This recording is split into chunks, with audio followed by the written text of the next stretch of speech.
Veo que parte del auditorio, por imperativo diurético, todavía está ausente. Pero espero que vayan entrando, si se les ocurre que esa es una cosa buena que pueden hacer. No voy a esperar, en todo caso, a que se produzca esa entrada. Voy a entrar sin más porque llevamos un cierto retraso, que me obliga, además, a comprimir aquello de los que quería hablarles.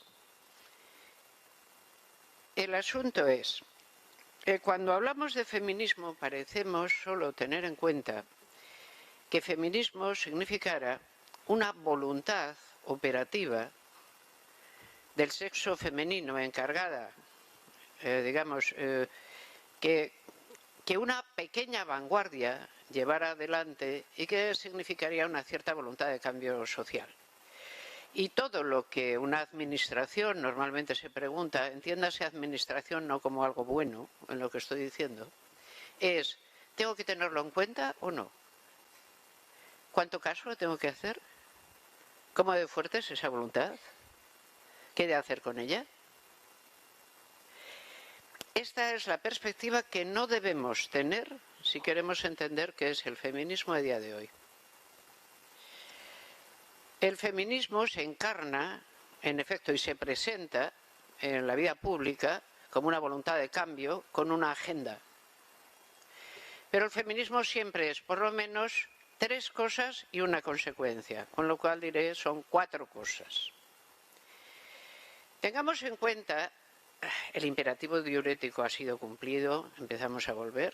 Lo del imperativo diurético no crean que es mío, es de mi director de tesis, que fue Javier Muguerza, que siempre nos decía que había que atender siempre a 2 imperativos, el ético y el diurético.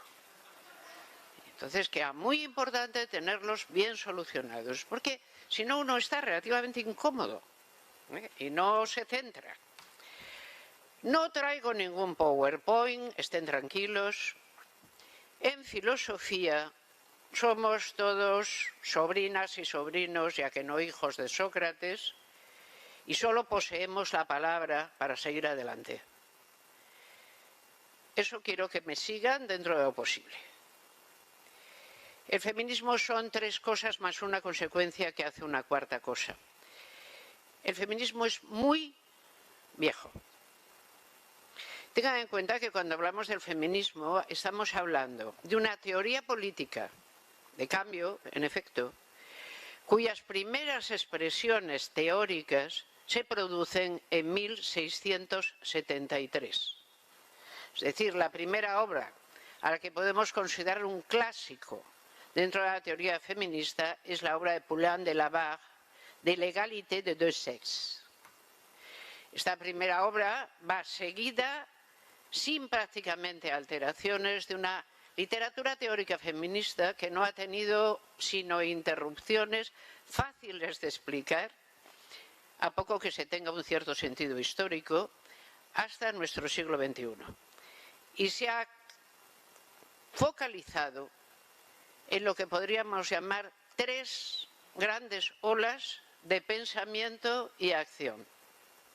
Una primera ola feminista va de 1673, tomando en efecto la literatura teórica como referente, a 1792, elegida esta fecha por la publicación de lo que podemos entender como cierre de la primera ola del feminismo ilustrado, la publicación de la Vindicación de los Derechos de las Mujeres de Mary Wollstonecraft. Tenemos 120 años donde la actividad fundamental del feminismo es una actividad teórica. Esto es, se trata de pensar qué ocurre y por qué ocurre, de enjuiciar si es bueno que ocurra y de pensar qué debería ser cambiado. Aparece la primera vez una agenda feminista. La agenda necesita siempre ser llevada adelante por una vanguardia, que en efecto haga de la agenda su ocupación principal. Ahora bien, la vanguardia que podemos suponerle al feminismo durante todo el periodo ilustrado es muy activa, pero tan pequeña como sea la vanguardia del propio pensamiento ilustrado. Pensemos Hegel, Al fin y al cabo me encanta a mí hablar de Hegel, cada vez que tengo una oportunidad lo cito. Hegel dijo que la Ilustración era el primer momento de cultura universal que había existido nunca. Es decir, que por primera vez algo tenía la aspiración y devenía una cultura universal. Pues bien, dentro de la Ilustración, que es una enorme tormenta de ideas, el feminismo es un núcleo fuerte. El asunto es,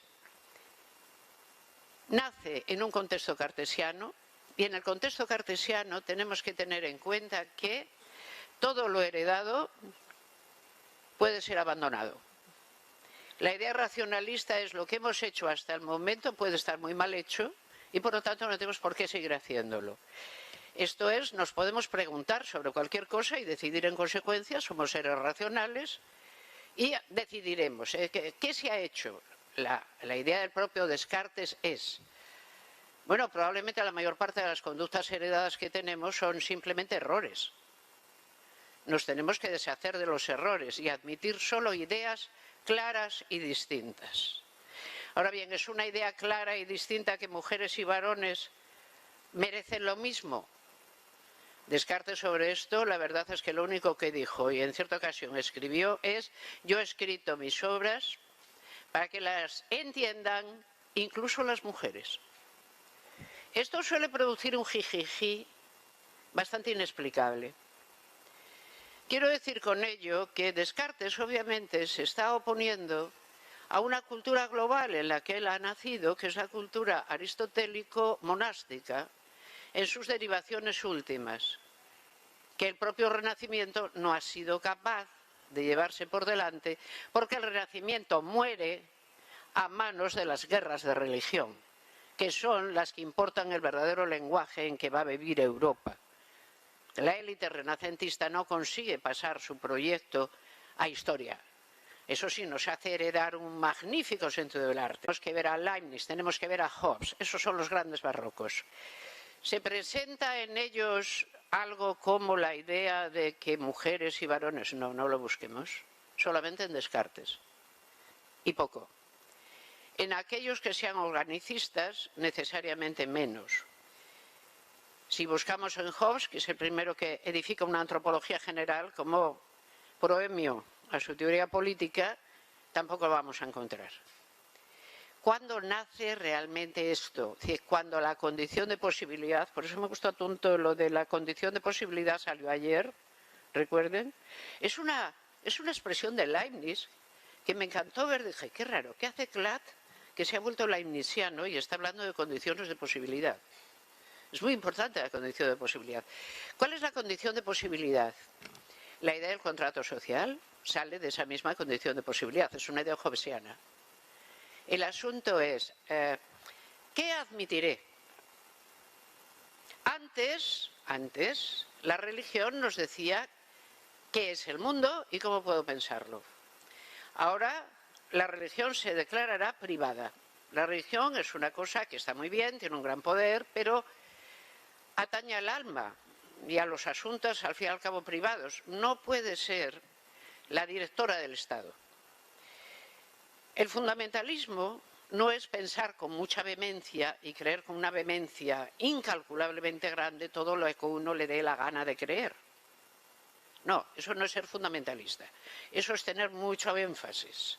Ser fundamentalista es pensar que un texto religioso, por su propia enunciación, es superior a cualquier texto que parta de un acuerdo humano. De tal manera que si tenemos una mínima colisión entre un acuerdo humano sujeto a la falibilidad humana y un texto revelado por Dios, el texto verdadero es aquel que ha sido revelado por Dios. Y que ese texto revelado por Dios tiene que ser el origen y el fundamento de la ley política. Porque es mejor que cualquier otra cosa. Es decir, haremos leyes que siempre serán falibles, humanas, no serán mejores que nosotros mismos. Pero la ley de Dios, esa es distinta, Dios la enunció en su momento y no puede variar. Piensen que esto está en todas las religiones abrámicas. en las 3 religiones abrámicas y en algunas con mayor fortaleza. Por ejemplo, piensen que si el Corán nos dice que no solo el Corán es palabra de Dios, es que el propio Dios calculó el Corán que vive en el cielo, no puede tener interpretación ninguna. Es decir, no está sujeto a interpretación. Solo puede tener literalidad y, por lo tanto, acatamiento. Si en esos textos religiosos se dice que las mujeres están sometidas a los varones por una buena razón que Dios quiso, eso no se puede cambiar. Simplemente. Esto es, la idea de que pudiera existir un feminismo de matriz religiosa no tiene ningún sentido. Claro que una persona religiosa puede ser feminista, pero el feminismo como discurso posible no puede nacer dentro de una matriz que no considera sino su verdad. Sobre esto yo tengo una anécdota que total se la cuento porque tiene su gracia. Hasta hace nada el cardenal Osoro ha sido en España, digamos, el primado, es la máxima autoridad eclesiástica. Y recuerdo que un 8 de marzo, antes de la pandemia, Carlos Osoro se debió de sentir feliz porque había una movilización inmensa. Probablemente alguno de ustedes recuerde la enorme movilización de hace 4 años, 5 del 8 de marzo. El cardenal Osoro, emocionado, dijo: la Virgen María iría hoy a la manifestación del 8 de marzo porque la Virgen María es feminista. Pues yo, no hace tanto le dije: Carlos, no hay que exagerar. O sea, no hay que exagerar. Bien está, noto la adhesión, me gusta, pero no hay que exagerar, ¿eh? Estamos hablando de cosas diferentes. Este enorme movimiento, que en efecto lo es ahora porque se ha vuelto enorme, paso a civilización feminista. Tengo que resumir necesariamente lo que quería decirles, porque tampoco quiero que todo esto se retrase demasiado, ¿no? Nuestra mañana está muy llena. Nosotros, cuando le queremos llamar a nuestra forma de vida algo, decimos, bueno, formamos un tipo civilizatorio peculiar y le llamamos, somos la civilización occidental. No acaba de ser un buen nombre, primero porque hay mucha gente que después de todo no le caemos bien, y entonces hay que tenerlo en cuenta, este tipo de cosas, y por qué no nos caemos bien también es importante. Alguna parte de la civilización occidental queda en el sur, piensen en Nueva Zelanda, pongamos por caso. Otras, no está claro que esté toda en el oeste. ¿Qué tipo de cosas? Australia, es west, sí, ¿no? Digamos que esa clasificación por puntos cardinales no acaba de quedar clara. ¿Qué otro nombre podemos dar? Y el último nombre magnífico que estamos usando es wild. Somos la civilización wild, que es west, sí, en efecto, de aquella manera, pero educada, industrializada, rica, democrática. Este es el acrónimo. Y da wild, una civilización extraña, rara, rarita. Y en efecto, pensemos, numéricamente somos una civilización rarita. Esta mañana yo he escuchado, y como lo oigo todos los días, ya me hace hasta ilusión, la sistemática apelación a ¿pero por qué la demografía no aumenta? ¿Qué rayos está pasando? Es muy fácil. Damas y caballeros, las mujeres no tienen hijos porque no les da la gana.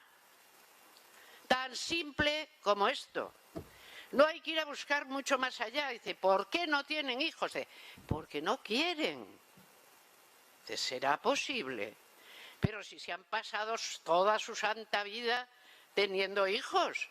Dice, querían, dice, no lo sabemos, no podemos entrar en cabezas que ya no existen, sabemos lo que pasa ahora.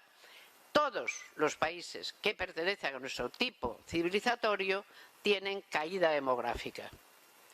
Si les preguntas a las encausadas, te darán todo tipo de explicaciones EMIC. Recuerden la distinción importante entre EMIC y ETIC. EMIC, tú en un estado de investigación le preguntas a los sujetos, incluso a las sujetas, ¿qué creen que pasa? Y te darán una explicación. Pero la explicación que tú vas a tener del fenómeno es otra. Tú atenderás sus explicaciones en tanto en cuanto te sirvan para dar una explicación a la que cada uno y cada una probablemente no tiene acceso, por simplemente su instalación cognitiva dentro del suceso en el que está actuando. Pues bien, la explicación EMIC es: las mujeres no tienen hijos porque, caray, es que el cuidado es muy caro, no está suficientemente facilitado por el Estado, necesitaríamos mucho más apoyo. ¿Qué más? Bueno, llevar adelante una vida profesional exitosa es muy difícil. Si te dedicas a tener hijos, rompe con la idea de que puedes tener una vida profesional exitosa. Es decir, empezarán a aparecer razones de utilidad, porque es mucho más difícil plantearse la razón verdadera. Es que no les da la gana. ¿Cómo es posible que no les dé la gana? ¿Pero acaso no son esos seres devotos que cumplen su destino en la maternidad y que no piensan en otra cosa desde que nacen? Pues da la impresión de que no. O sea, en cuanto tienen la mínima oportunidad de pensar su vida como una vida individual con sus propios fines, no acaban de encontrarle la gracia a la situación anterior. Además, ¿por qué no tienen hijos? Por dos razones. Una esta, que no necesita mayores explicaciones. Si alguien no quiere hacer algo, no quiere y punto. Pero dos, porque ¿con quién querrían tenerlos? Cuidado. Esto toca un poco al papel de los varones en esta vida social que compartimos. Hasta hace nada los varones podían vivir una vida relativamente tranquila. Lo único que tenían que hacer era vigilarse entre ellos, porque son seres potencialmente violentos y por lo tanto se tienen que tener en cuenta, ¿no? A ver, ¿qué es esto? A ellas más o menos las tenían claras.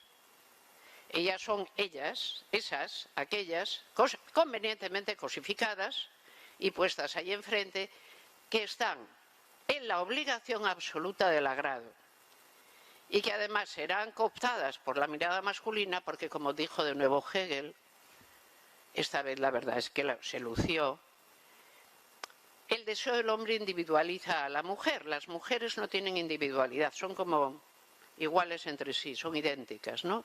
Pero el deseo masculino dice, de entre todo esto, que todo es igual, yo elijo a esta. Y esa en ese momento empieza a existir.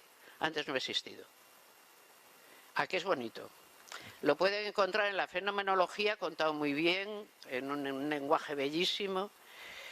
Ese mundo está roto, pura y simplemente. Perfectamente roto.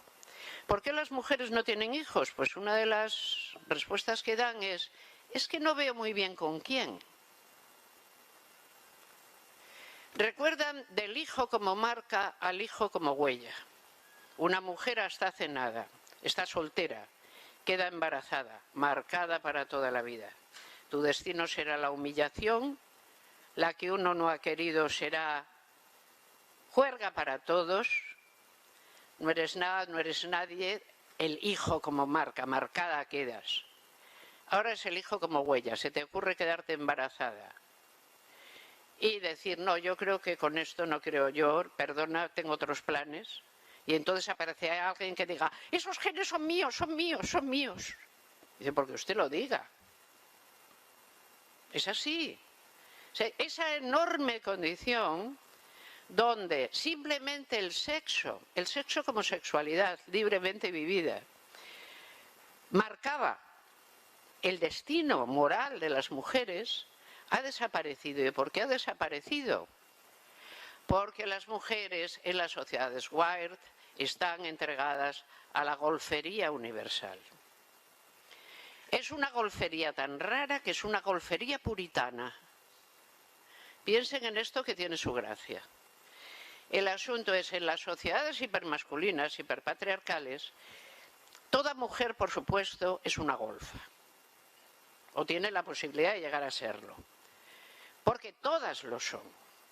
Bueno, excepto las madres y hermanas del encausado. Pero no hay por qué fiarse de ninguna. Ahora bien, dentro de que todas son poco confiables. Hay otra gente en esas que es puritana. Por ejemplo, las feministas son una gente puritana que quiere siempre evitar que tú te lo pases bien. Están totalmente de acuerdo en cosas como no gustarles la pornografía, no gustarles los espectáculos asquerosos y deshumanizantes con mujeres y cosas que alegran tanto el corazón, porque, como dice el adagio latino, vinum et mulieres laetifican cor, hominis. Entonces, estas no están en lo suyo del puritanismo. Dice, ¿qué van a estar en el puritanismo si se pasan el día por ahí saltando de cama en cama? En el puritanismo no están. Lo que pasa es que tú estás en un mundo que ya no existe.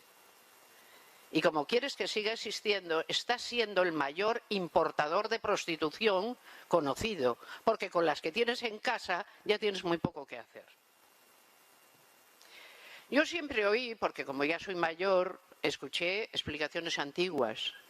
Siempre oí una explicación antigua, que era, la prostitución existe porque si la prostitución no existiera, las mujeres decentes no podríais salir a la calle. Es decir, el ímpetu del deseo masculino es una cosa tan terrible, tan espantosa, que necesita lo de Santo Tomás. Las prostitutas existen igual que existen las cloacas en una ciudad bien ordenada. Algo tiene que se verse por allí. Y esto es lo que hay. No podemos, es algo que no se puede cambiar. Pero ¿qué pasa en una sociedad como la nuestra, donde las mujeres ejercen su libertad en el ámbito de la sexualidad y sin embargo los varones siguen demandando prostitución? ¿A qué nos estamos enfrentando? ¿Qué pasa en un mundo donde el porno es una distracción habitual para los varones, no para las mujeres? Es muy rara una sociedad feminista. Solo les he hablado hasta aquí y corto de las cosas que nos pueden sorprender, ¿no?, de lo que tenemos alrededor. Pero ahora voy a pasar de la sorpresa a las características globales que tiene una civilización feminista que vayamos viendo a día de hoy. Porque, insisto, ¿por qué le llamo civilización feminista? Por Toynbee. Cuando Toynbee habla del proceso por el cual las civilizaciones se marcan un horizonte y se cierran como posibilidad, también se pregunta cómo llamar al tipo civilizatorio que habitamos. Nunca se le hubiera ocurrido llamarle civilización feminista. Cuando Huntington, que es probablemente el mejor discípulo que Toynbee haya tenido, escribe El choque de civilizaciones, nos da algún rasgo fuerte cuando dice, bueno, ¿cómo va a acabar esto, el choque de civilizaciones? Si tuviéramos música pondríamos ahora una un poco triste. Pues es muy claro, la civilización occidental es la única que no se reproduce, todas las demás sí, y solo hay dos cosas verdaderas, la demografía y la historia. La historia es otra manera de llamar a la demografía. Una civilización que no se reproduce ha contado ya todo lo que tiene que contar. Es como si dijéramos, ha perdido su capacidad de imponer su visión del mundo. Porque en Occidente, yo leí con el mayor interés, y les confieso que la repaso muy a menudo, esta obra, El choque de civilizaciones. Me parece magnífica. Es muy difícil escribir algo mejor. Es probablemente uno de los grandes libros de filosofía política del siglo XX. Todo el mundo se metió con esto diciendo que era muy malo y que no sé qué. Hasta nosotros nos inventamos una cosa muy bonita que se llamaba la Alianza de Civilizaciones. Hay que caer muy bajo para decir estas tonterías. Bueno, esto ha sido un comentario al margen que no tiene nada que ver con nada. El asunto es, tenemos un grave problema porque, en efecto, lo que Huntington dice es, todas las civilizaciones son permeables a las innovaciones técnicas. Es decir, cuando una civilización realiza una innovación técnica, podemos esperar que inmediatamente las demás se hagan con el asunto, se van a dar prisa.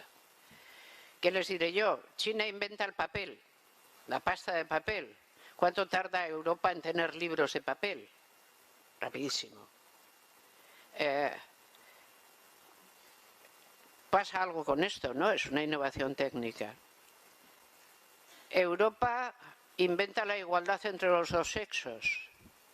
Esto no es una innovación técnica, es una innovación moral y política. No, las civilizaciones son impermeables a las innovaciones de esta índole, las rechazan. Admitirán cualquier innovación técnica. Verán ustedes que cuando los ayatolas de la ciudad de Qom van a hacer unas buenas fatuas para poner a la gente en su sitio, van en avión, con lo bonito que sería ir en burro, para que todo perteneciera al mismo siglo. No, tú puedes admitir el avión. Es una innovación técnica. No pone en cuestión nada. Pero un momento, ¿no hemos dicho siempre en el pensamiento europeo, es la ciencia la que nos ha cambiado la cabeza? No, piensen que es perfectamente posible imaginar una sociedad con fuerte innovación técnica y un anquilosamiento moral indeciblemente grande. Y es fácil de imaginar porque las tenemos delante. Tenemos sociedades enormemente resistentes al tipo de innovaciones que les planteamos. Estas innovaciones morales. Y la primera y más importante de estas innovaciones es una verdad de razón que mantenemos, insisto, como verdad de razón. Esto es, varones y mujeres valen lo mismo. Esto es una verdad de razón porque no es ninguna verdad de hecho. Es una verdad de razón. E incluso en nuestras sociedades no es cierto que varones y mujeres valgan lo mismo. Si así fuera, todas estas extrañas cosas de las que he hablado hace un poco no pasarían. No, pero lo mantenemos como verdad de razón. ¿Qué consecuencias tiene? La primera, aislarte de todos otros centros civilizatorios donde esta, que no ha sido verdad nunca, no lo es a día de hoy tampoco. Porque esto es un novum antropológico. Todas las sociedades humanas que han existido han sido patriarcales. Y todas han creído que los varones son, por su mayor parte, no, excepto alguna calamidad, superiores a las mujeres en todos los rangos de superioridad que podamos ir encontrando. Si se habla de valentía, son superiores. Si se habla de fortaleza, son superiores. Si se habla de prudencia, son superiores. Allá donde se diga lo virtuoso es esto, eso será la característica que tengan los varones. Y las mujeres la tendrán, algunas en menor grado, y otras incluso tendrán una característica que sea su contraria. ¿Por qué? Porque los sexos, la idea genial, es, cuando ya se avanza algo en el discurso patriarcales, los sexos son desiguales, pero esto no es malo porque son complementarios. ¿Y quién complementa a quién? Ya se pueden imaginar quién complementa a quién. Si dos sexos son complementarios, obviamente uno existe y el otro complementa un poco. No hay mucho más que hablar. Tampoco es ningún descubrimiento, es así. ¿Ustedes, señoras, se sienten especialmente complementarias a día de hoy? Yo tengo la impresión de que no. ¿Y cómo han llegado a semejante barbarie? Es decir, ¿cómo es que ya no son ni complementarias ni nada? Porque les han entrado unas cosas extrañas en la cabeza que se llaman derechos individuales. Yo tengo derechos individuales, yo tengo derecho a tener una idea más o menos aproximada de qué quiero en mi vida, de qué soporto, de qué no. Y todo esto vivido con cierta dificultad, siempre con cierta dificultad, vivido tentativamente. Eso que da la existencia de un feminismo social mucho más amplio que cualquier feminismo gubernamental que pueda existir. Nunca piensen que desde el gobierno se está produciendo la transformación. La transformación se está produciendo en la sociedad. Y en el gobierno de vez en cuando se enteran. Y tienen dos opciones, ayudar o jorobar. Esta segunda es muy utilizada. No es una buena idea, pero es muy utilizada. La cosa es, o sea, que vienen con esto. Ya les daré yo de esto. ¿Cómo? Dice, ya se lo cambiaré por otra cosa. Recuerden, el feminismo hasta aquí está presentándose como una voluntad, pero ahora tenemos que imaginar que todas esas conductas que están tomadas bajo el paradigma individual de un sujeto de derechos que se cree que es un individuo, cosa que no ha sido nunca, está imaginando su plan de vida dentro de un contexto de fin de la domesticidad. Esto es importantísimo. El fin de la domesticidad no viene además solamente por la voluntad de las mujeres de no acatar, que las mujeres somos la gente más buena del mundo y somos unas sentidas. Es decir, si alguien nos dice, oye, fulanita, por favor, quédate más tiempo y haz no sé qué, normalmente lo hacemos. Somos la gente más llevadera del mundo. Pero la sociedad ya no nos ayuda a ser buenas. No sé si se han dado cuenta. Se dice, yo por mí lo haría, pero es que no es posible. Por ejemplo, ¿verdad que ustedes por ustedes harían todas las tareas domésticas y además se dedicarían a yo qué sé, a su profesión? Seguro que sí, ¿no? Yo conozco a muchas que lo intentaron. Hasta que llega el momento de la quiebra y dices, no, ¿por qué? Decía, te ha entrado la individualidad. Pero no es eso lo que produce el feminismo social, no. ¿Qué va? Es esta otra cosa, que paso a simplemente señalar cuánto cuestan las cosas a día de hoy. Para tener el nivel de confort normal que esperamos, ¿cuántos sueldos tienen que entrar en una casa? Carol Petman escribió un libro magnífico, The Sexual Contract, en los años 90. Ha sido uno de los grandes libros feministas. Lo que Carol Petman dice es, al principio de la Revolución Industrial, cuando justamente se vació el hogar como nexo de producción y centro productivo, cuando toda la economía industrial empezó a desarrollarse, el pacto fue un varón tiene que tener al menos un sueldo que le permita ser jefe de su familia. Es decir, que todo lo que la familia consiga o aquello que anhele venga directamente de la fuente varonil. Y de esa manera, el que antes era, por el contrario, imagen de Dios, estamos hablando en términos luteranos y reformados, pero es que allí se produjo la Revolución Industrial, ahora es otra cosa. Ahora es el jefe de familia porque es el soporte y sustento familiar. Entonces hay que pagarle para que pueda hacerlo. Recuerden, ¿por qué Marx se enfada tantísimo con los proletarios? O sea, con que haya proletarios. Hay una pobre gente que lo único que tiene es prole. Pero no tiene de qué vivir. ¿Dónde van a aposentar su orgullo? ¿Quiénes son? No son nada. Eso no puede ser, eso está rompiendo la sociedad.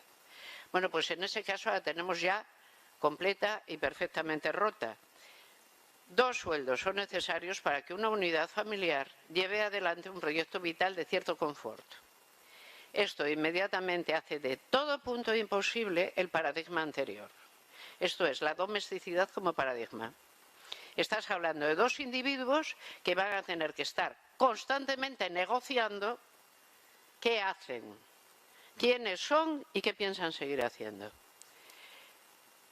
A veces hay un cierto feminismo que dice, ay, se ha acabado el mundo del amor. ¡Qué tontería! Estamos más dentro del mundo del amor que nunca. Porque la única razón para aguantar a tu pareja últimamente no es que dependas de ella, es que, pobre, ay, bueno, o sea, ¿cuándo las mujeres se mantuvieron al lado de sus maridos por su sentimentalidad? Se mantenían por miedo, por necesidad, porque las habían casado con aquel y porque así era el asunto. Es ahora cuando los sentimientos se vuelven importantes. Vivimos en una sociedad sentimental. Muy bien, ¿qué da como resultado una sociedad sentimental como esta que habitamos? Es una sociedad sumamente expresionista. ¿Se han fijado que el expresionismo es la forma mentis? La gente cada vez es más expresionista. No, no, nosotros en nuestro comportamiento, nosotras, nosotros no, que va. Es una cosa, por el contrario, la apariencia de la frialdad, no. Pero las películas que vemos, pero todos los relatos que construimos, que son enormemente, todo el arte que estamos fabricando, que es puramente expresionista, porque ese énfasis en la sentimentalidad, en despertarla, como sea, porque la necesitamos. La nuestra es una sociedad que necesita, como ninguna anteriormente, un plus de racionalidad constante. Siempre hay que estar metiendo conocimiento para que funcione, y Paco, eso lo sabrás bien. Sin una aferencia de conocimiento constante, no hay organización que aguante. La aferencia de conocimiento es constante, es decir, ninguna organización va sola. Dices, va como un reloj, se le di cuerda y ya anda. No. Todos los días hay que darle cuerda para que funcione. Y la aferencia racionalista es constante. ¿Cuál es digamos, el aspecto número uno de nuestra sociedad? Un diálogo interminable de negociación de cada detalle constantemente. El diálogo interminable. ¿Por qué Habermas ha podido decir que realmente el diálogo, la acción comunicativa, es lo que marca el presente? Porque es verdad. A veces la filosofía acierta. No siempre. O sea, tenemos especialidad lo contrario. Pero para marcar los grandes rasgos de los tiempos se nos sigue dando bien. Dentro del expresionismo, dos rasgos más y termino. Dentro del expresionismo, ¿quiénes son más expresionistas, varones o mujeres, en nuestro tipo social actual? Ustedes se dan cuenta de lo que aquí en Cuba, no sé, y en el resto de la América, que todos tenemos el común origen, y además, peor todavía, somos los mismos. Dentro de eso, la palabra choni, ¿ustedes la usan? No. Chonis y poligoneras, ¿les suenan de algo? Ay, Dios mío. Vamos a ver. Ustedes se dan cuenta de que las mujeres, sí es cierto, no como dice la señora Butler, que Dios mío, ¿por qué nos has abandonado? No son performance, precisamente, no, pero sí performan la feminidad a plazo fijo y la performan de modo expresionista y excesivo. Como cuando nos levantamos y nos ponemos el traje de individuo, generalmente no nos vestimos de mujeres, es más, nos vestimos fatal. Sí, porque nuestra sociedad, al ser una sociedad de individuos iguales, tiene normas vestimentarias de acatamiento del terreno medio, no sobrepasarse.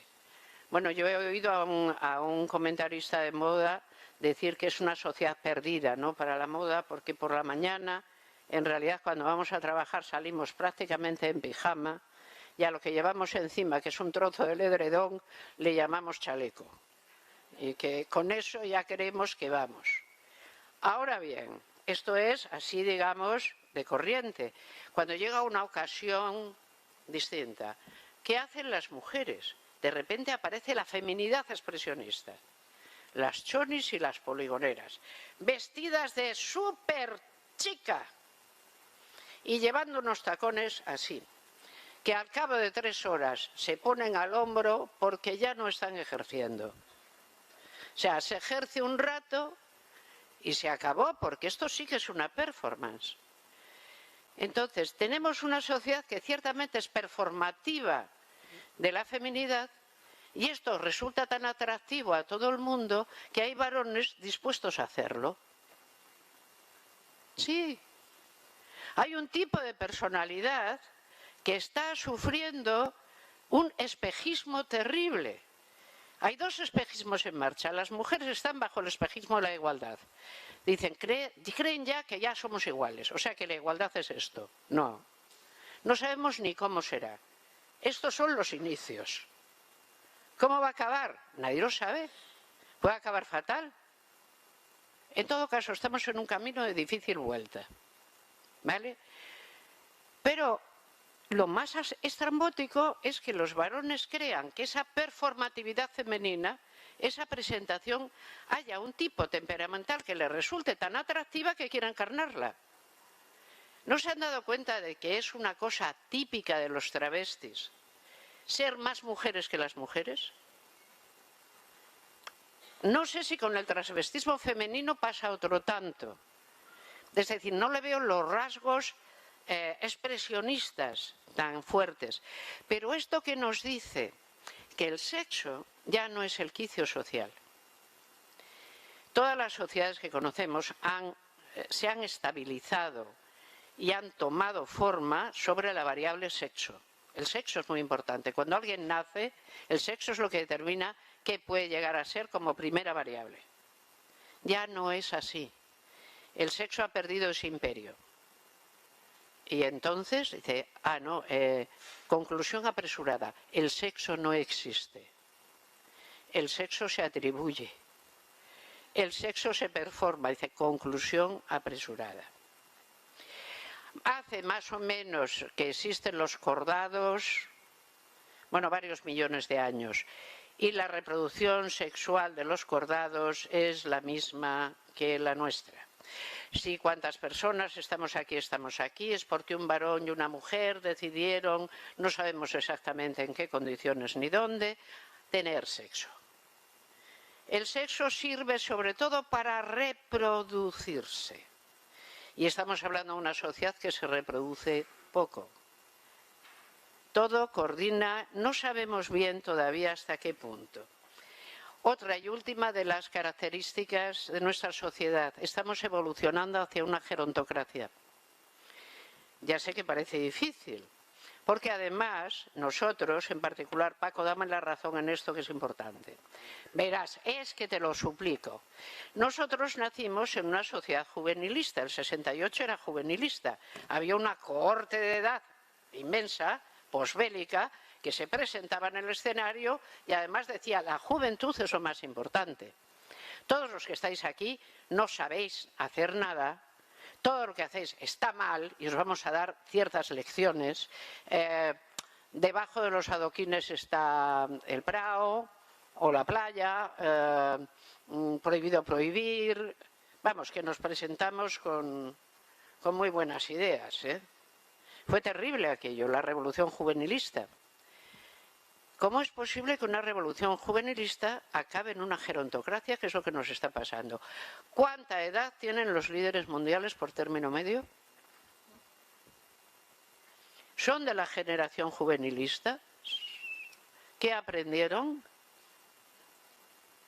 ¿Cómo vamos a poder permitirnos el juvenilismo de verdad y no simplemente como un cuento que se le cuenta a la gente con la natalidad que tenemos, con una generación decreciente, con una estructura en rombo poblacional?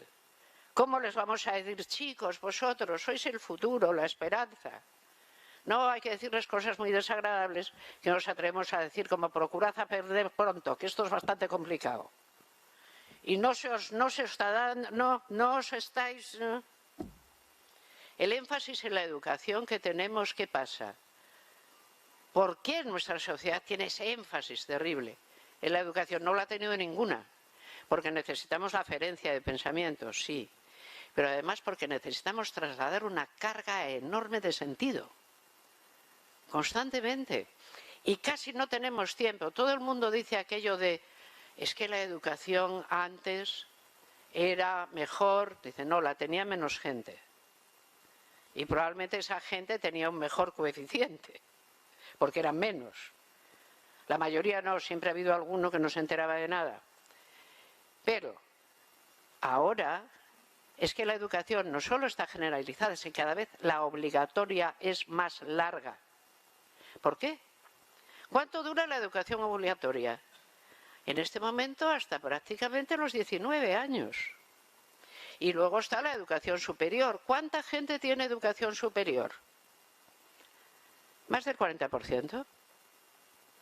Y de ese más del 40%, ¿cuántas son mujeres? El 60%. Es la primera vez que en una sociedad sucede que el sexo femenino tiene por regla general mayor capacidad y mayor información que el masculino. ¿Cómo vas a mantener la jerarquía masculina con todas estas digamos, cosas a las que hay que atender. Una sociedad feminista solo está, insisto, una civilización feminista como esta solo está en sus albores. Cierro porque hay que cerrar. Vamos a ver. No sabemos cómo puede ir. Sí sabemos que limita con tipos civilizatorios a los que no les gusta lo que hacemos. Nada.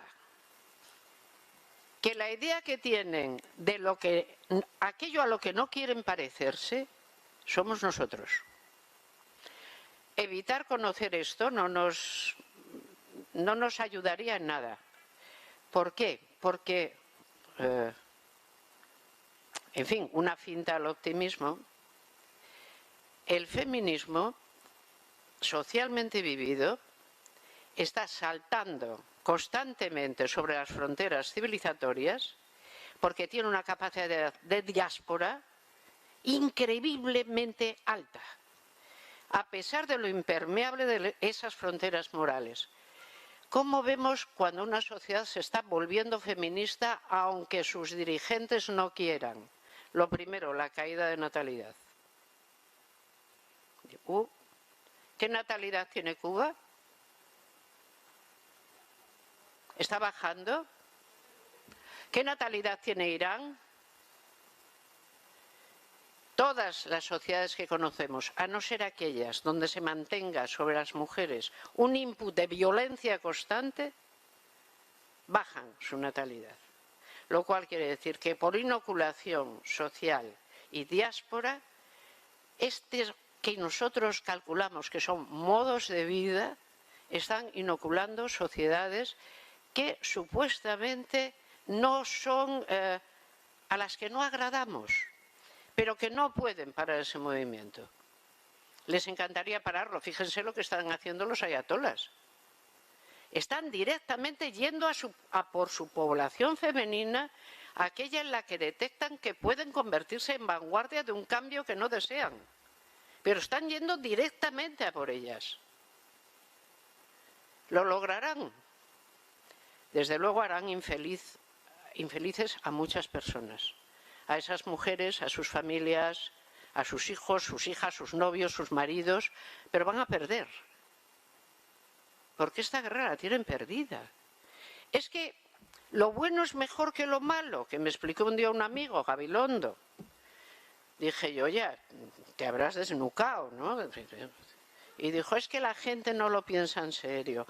Pero lo bueno, todo el mundo lo acaba apreciando y es mejor que lo malo. Si no tenemos claro esto, que es una gran verdad moral, no nos podemos aclarar con nada más. Y nuestros modos de vida son lo mejor que existe. Y sobre esto no tengamos dudas, porque somos, en nuestro tipo civilizatorio de Occidente, somos muy hipercríticos. ¿Por qué? Por ese enorme diálogo que mantenemos constantemente sobre lo que hay que hacer y lo que no. ¿Y por qué? Pero que lo bueno es mejor que lo malo, eso es evidente. Y dentro de lo bueno, la democracia es nuestro mejor invento.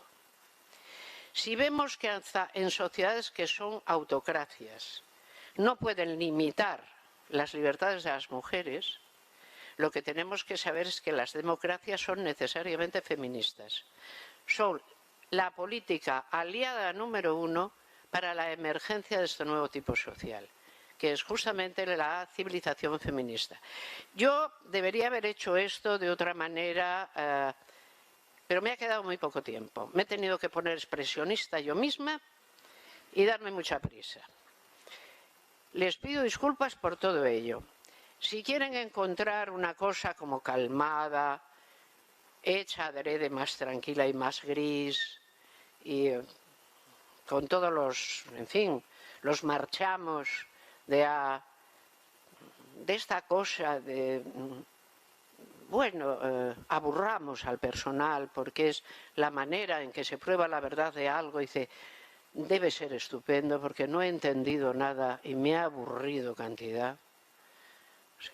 Tiene, bueno, si quieren más de esto, hay este hermoso libro que acabo de publicar donde intento contarlo, pero también les digo, es una intención necesariamente limitada, porque yo veo que estamos en el umbral de algo de lo que no sabemos todavía cómo va a evolucionar.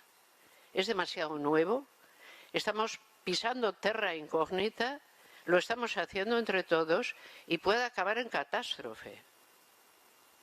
Porque una de dos, o el planeta entero nos lleva a la corriente, o lo del choque de civilizaciones verán cómo va. Las civilizaciones tienen límites y los límites son normalmente religiosos. Son las grandes religiones las que hacen la frontera.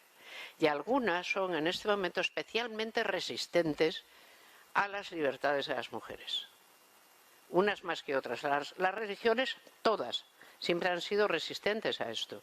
Porque las religiones son grandes fuerzas conservadoras. Nunca van a estar en la punta de lanza del cambio social. No es su función.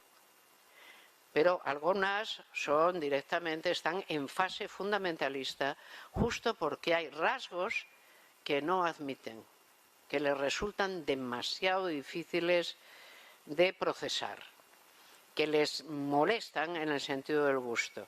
Nunca perdamos de vista que la libertad de las mujeres resulta todavía muy molesta.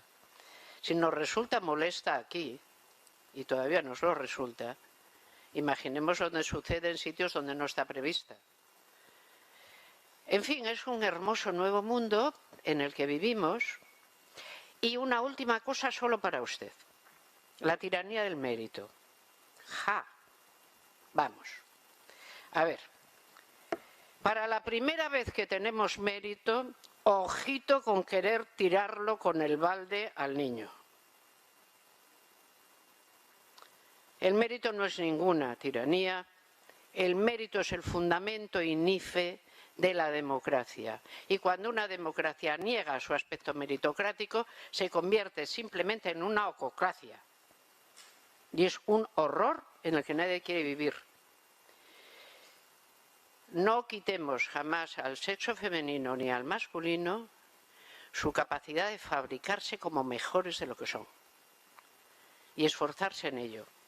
Porque nuestra sociedad no es el producto de una casualidad, es el producto de muchas mentes que la pensaron y eran las mejores con las que se podía contar. Y les debemos mucho como para seguir adelante con lo que hicieron bien. Y lo que hicieron bien fue pensar bien las libertades individuales y cómo pueden llevarse a término en sociedades políticamente bien ordenadas. Eso no lo perdamos de vista jamás. Ya que me he puesto un poco como demasiado seria, les pido disculpas por ello y muchas gracias.